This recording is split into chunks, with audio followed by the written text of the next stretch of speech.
अगर मेरी भावना इस देश के 80 करोड़ लोगों की भावना हक होती है तो ये मुद्दा आपके हिसाब से नहीं होना चाहिए। बेटियों के साथ रेप हो रहे हैं। नहीं ठीक है, वो भी मुद्दा है। रेप की घटनाएं बढ़े, कानून व्यवस्था को लेकर स्थिति गड़बड़ हो, सबसे बड़ा मुद्दा। लेकिन भाटी जी, मैं आपसे पूछता हूं, अगर मेरी 80 करोड़ लोगों की भावनाएं आहत होती है धार्मिक, तो क्या वो मुद्दा नहीं आपके हिसाब से? नहीं, भावनाएं तो इतने विविधता वाला ये देश है, इतनी बहुलता वाला देश है, और कुछ लोग तो इतने संवेदनशील हैं कि मुंह खुलता ही उनकी भावनाएं आहत हो जाती हैं। अभी आप सुन रहे थे टीवी डिबेट। दरबारी मीडिया, मनु मीडिया, जिसे आजकल लोग गोदी मीडिया भी कहते हैं, उसके एंकर राकेश पांडे आहत है। टाइम्स नाउ नवभारत के एंकर राकेश पांडे हैं।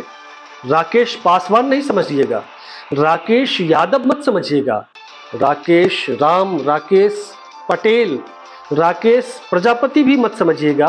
दरअसल ये राकेश पांडे हैं, और राकेश पांडे उन आहत गैंग के सिरमौर एंकर हैं जिन्होंने 80 करोड़ भारतीयों की आहत का ठेका लिया हुआ है। आज वे बहुत आहत हैं। एंकरिंग करते हुए सामने समाजवादी पार्टी के प्रखर प्रवक्ता राजकुमार भाटी से सवाल कर रहे हैं। दरअसल ये दरबारी मीडिया, मनु मीडिया के जो ये एंकर हैं, इनके मुंह से ऐसे मौकों पर जब धर्म ग्रंथों पर या किसी देवी देवताओं पर यदि कोई बहुजन समाज का पढ़ा लिखा आदमी या जो तार्किक व्यक्ति या नेता कोई टिप्पणी करता है और वह तार्किक टिप्पणी करता है, तो इनकी भावनाएं आहत हो जाती हैं। इनकी भावनाएं तब आहत नहीं होती हैं जब किसी आदिवासी युवक के मुंह पर कोई ब्राह्मण युवक पेशाब करता है और उस घटना के बाद ब्राह्मण समाज का लोग पीड़ित के पक्ष में खड़ा नहीं होकर अपनी जाति का जो वह युवक, जो दोषी युवक है, उससे सहानुभूति उसके साथ जताता है और कुछ पैसे से मदद करता है, तब इनकी भावनाएं आहत नहीं होती हैं। दरअसल मामला क्या है, इसको हम आगे समझते हैं, लेकिन आगे बढ़ने से पहले आप चैनल को जरूर सब्सक्राइब कर दें। तो नमस्कार, वर्णिका में आप सभी का स्वागत है। आपके साथ मैं हूं संतोष सारंग और आप देख रहे हैं हम सबका पसंदीदा कार्यक्रम शब्दों की सत्ता। ताजा मामला राजद विधायक फतेह बहादुर सिंह से जुड़ा हुआ है। फतेह बहादुर सिंह राजद के डेहरी से विधायक हैं। उन्होंने अभी देवी दुर्गा पर एक टिप्पणी की है, जिसे दरबारी मीडिया, मनु मीडिया, जातिवादी मीडिया विवादित बोल कह रहा है, सनातन धर्म का अपमान कह रहा है और भावनाएं आहत करने वाली बातें कह रहा है। दरअसल फतेह बहादुर सिंह ने देवी दुर्गा को काल्पनिक बताया है, दुर्गा के अस्तित्व पर सवाल उठाया है और उन्होंने सप्तशती को भी एक मनगढ़ंत कथा कहा है। आइए पहले फतेह बहादुर सिंह को सुनते हैं। मैं उन मनुवादियों से पूछना चाहता हूं जिन मनुवादी ने ये लिखा कि महिषासुर के करोड़ों करोड़ सेना के साथ मां दुर्गा ने लड़ाई लड़ा और महिषासुर को संहार कर दिया, तो मुट्ठी भर ब्रिटिश गवर्नमेंट जब भारत को गुलाम बनाया तो उस समय मां दुर्गा ने क्या कर रही थी, 10 हाथ का औजार कहाँ था, और इस समय तो और औजार का आविष्कार हो चुका था, तो मां दुर्गा ने ब्रिटिश गवर्नमेंट को संहार करने का काम क्यों नहीं किया? समाजवादी राजा जो अपने राज्य में किसी भी प्रकार के पाखंड को फैलने नहीं दिया, जो शूद्रों का राजा, जो बहुजनों का राजा, जो भारतवर्ष के मूल निवासियों का राजा, जो अपने सभी प्रजा को खुश रखा और उस राज्य में किसी भी पाखंड को फैलने नहीं दिया, वैसे राजाओं को इन लोगों ने, ये मनुवादियों ने नायक से खलनायक बनाने का काम किया है। द्वितीय अध्याय इसमें देखिए, मां दुर्गा जब कदम रखी तो तीनों लोक हिलने लगा। तीनों लोक में क्या केवल भारत ही आता है क्या, कि पूरा विश्व आता है? अगर दुर्गा देवी होती और इनका अवतार हुआ रहता तो केवल भारत में ही क्यों, विश्व में क्यों नहीं। फतेह बहादुर सिंह ने खुद को महिषासुर का वंशज बताया है। उन्होंने ब्राह्मणों पर भी टिप्पणी की है और कहा है कि उनमें न्यायिक चरित्र नहीं होता है। दरअसल टीवी डिबेट में जो बैठे हुए एंकर हैं राकेश पांडे, उनको इन विषयों पे, इन चीज़ों पे तार्किक डिबेट कराना चाहिए। जो दरबारी और जो मनु मीडिया हैं, अगर वो वाकई चाहते हैं कि दूध का दूध और पानी का पानी हो, तो एक तरफ जो मनुवादी जो लोग हैं, जो साधु संत हैं, जो जानकार हैं, उनको बिठाए और दूसरे तरफ जो दलित पिछड़े समाज के जो बौद्धिक लोग हैं, शास्त्रार्थ के लिए बुलाएं कि जो धर्म ग्रंथ है, जो ये देवी देवता हैं, उस पे दोनों शास्त्रार्थ करें और तब जो निचोड़ आए वे देश के सामने आए। लेकिन इसके बजाय ये सिर्फ भावनाएं आहत करने वाली बातें, सनातन धर्म का अपमान, विवादित टिप्पणी, ये देश के सामने बार बार कहते हैं। अब दरअसल फतेह बहादुर सिंह ने जो बात कही है कि ब्राह्मणों में न्यायिक चरित्र नहीं होता है, दरअसल वे अपने मन से नहीं कहा है। उन्होंने ये बातें अंग्रेज के समय से चलती चली आ रही हैं।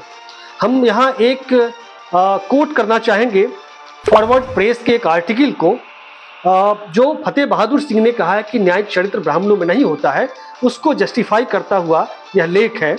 टीवी डिबेट में बैठे हुए एंकर से मैं गुजारिश करूंगा कि उनके एक एक जो टिप्पणी है, एक जो पंक्ति है, उसको काउंटर करने के लिए सामने विद्वानों को बुलाए और तार्किक रूप से काउंटर कराए। सीधे कह देना कि भावनाएं आहत हो गई, वे भावनाएं आहत तब क्यों नहीं होती हैं जब 85% आबादी को शूद्र घोषित करता है जो धर्म ग्रंथ शिक्षा से अब तक वंचित रखा। तब माँ सरस्वती कहाँ गई थी जब शूद्रों को पढ़ने नहीं दिया जाता था, उनको अधिकार नहीं था। आज तो माता सरस्वती की खूब पूजा होती है, लेकिन तब कहाँ थी वो सरस्वती 100 साल 150 साल पहले, जब शूद्रों को पढ़ने नहीं दिया जाता था, स्कूल में उनके साथ कॉलेजों में छुआछूत और भेदभाव किया जाता था। आज भी हो रहा है। तो चलिए हम विषयांतर ना हो, हम उस बात को कोट करना चाहते हैं जो ब्राह्मणों के बारे में लिखा हुआ है। आर्टिकल में लिखा है, कोलकाता हाईकोर्ट में प्रीवी काउंसिल हुआ करती थी। अंग्रेजों ने नियम बनाया था कि कोई भी ब्राह्मण प्रीवी काउंसिल का चेयरमैन नहीं हो सकता है। क्यों नहीं हो सकता? इसके उत्तर में अंग्रेजों ने लिखा है कि ब्राह्मणों में जुडिशियस कैरेक्टर, न्यायिक चरित्र नहीं होता है। अगर कोई पढ़ा लिखा बहुजन समाज का आदमी यदि वो रेफरेंस लेकर किसी किताब से बोलता है तो उसको आप काटिए, तार्किक रूप से काटिए। तो ये तो बात थी जो ब्राह्मणों के बारे में जो अंग्रेजों ने लिखा था, जो अंग्रेजों ने कोट किया था, जो आदेश था उसका, वो जो मान्यता थी उसकी, उसको हमने यहाँ कहा है। अब चाहे देवी देवता हो, 33 कोटि देवी देवता की बात हो, या जो धर्म ग्रंथों में जो रामचरितमानस पर पिछले स्टालिन के बेटे ने, चंद्रशेखर जो शिक्षा मंत्री है उन्होंने, या उत्तर प्रदेश के स्वामी प्रसाद मौर्य ने, तमाम जो बहुजन समाज के नेता हैं वे लगातार जो हिंदू धर्म ग्रंथ हैं उस पर सवाल उठा रहे हैं। श्लोक को, दोहों को, पदों को अगर कोट करके कह रहे हैं तो उस पर डिबेट कराने की बजाय उसके जो अर्थ हैं, जो शाब्दिक अर्थ हैं, जो शब्द हैं, उसको उस पर विमर्श कराने के बजाय ये सीधे कहना कि ये तो हिंदू धर्म की ये आस्था पर चोट है, हिंदू आस्था पर चोट है, तो हिंदुत्व पर चोट है, भावनाएं आहत हो गई, ये तो सीधे सीधे आप एजेंडा चला रहे हैं और आप ब्राह्मणिज्म को स्थापित करने की कोशिश कर रहे हैं। आप उन 85% जो दलित और पिछड़ी आबादी है उसकी भावनाओं का किसी टीवी डिबेट वाले राकेश पांडे जैसे लोगों को भी चिंता है क्या? अगर चिंता है तो आप अगर एक टिप्पणी पर आप घंटों 2-2 दिन 4-4 दिन टीवी डिबेट दिखाते हैं, क्या दीक्षा भूमि, नागपुर के दीक्षा भूमि में अभी हाल फिलहाल में जो अशोका विजयदशमी का आयोजन हुआ जिसमें लाखों लोग आए, उसको आपने कवरेज क्यों नहीं किया? बहुजन समाज के लाखों लोग अखबार के पाठक हैं और जो चैनल आपके हैं उसको देखने वाले लोग हैं, रेवेन्यू भी देते हैं, फिर उनकी बातें क्यों नहीं आपने कवर किया? हम आपसे यानी टीवी वालों से, जो मनुवादी मीडिया है या जातिवादी मीडिया, उससे हम उसको चुनौती देना चाहते हैं कि यदि आप में हिम्मत है तो उनकी भावनाओं को भी का ख्याल रखिए, जिनकी भावनाएं डॉक्टर अंबेडकर से जुड़ती हैं, जिनकी भावनाएं पेरियार से जुड़ती हैं, जिनकी भावनाएं फूले साहब से जुड़ती हैं, शाहू जी महाराज से जुड़ती हैं, कर्पूरी ठाकुर से जुड़ती हैं, जिन लोगों को आपने गालियां दी हैं, बार बार गालियां दी हैं, उन्हें अपमानित किया है, आज भी अपमानित करते हैं, उनकी भावनाएं भावनाएं नहीं है और आपकी भावनाएं भावनाएं हैं। यहां एक बात और मैं जोड़ना चाहता हूं कि ये लोग बार बार जब धर्म ग्रंथों में जो शूद्रों के बारे में लिखा हुआ है, मानवता विरोधी बातें जो लिखी हुई हैं, उस पर जब सवाल उठाए जाते हैं तो ये लोग कहते हैं कि जरा उनके खिलाफ बोलकर देखें, तो सिर कलम न कर दिया तो फिर कहना। उनका कहने का मतलब है कि ये बार बार हिंदू धर्म ग्रंथों पर आप सवाल उठाते हो, जरा कुरान पर सवाल उठाओ, जरा मुसलमान इस्लाम धर्म के खिलाफ बोलकर देखो, ये बार बार ये कहते हैं। अरे भाई, कुरान ने दलितों और पिछड़ों के बारे में ये तो नहीं लिखा कि तुम्हारा काम सिर्फ सेवा करना है। कुरान ने लिखा है क्या? इस्लाम क्या दलितों को पिछड़ों को सताया है क्या? वो अपमानित किया, उसे धन संग्रह से वंचित किया क्या? क्या उसने गर्दन में हांडी टांगी? क्या स्तन टैक्स लगाया? तो जिसने प्रताड़ित किया है, जिसने अपमानित किया है, जिस धर्म ग्रंथ ने, जिस किताब ने हमें अपमानित किया है, जिस समाज ने हमें अपमानित किया है, हम उसके खिलाफ बोलेंगे ना।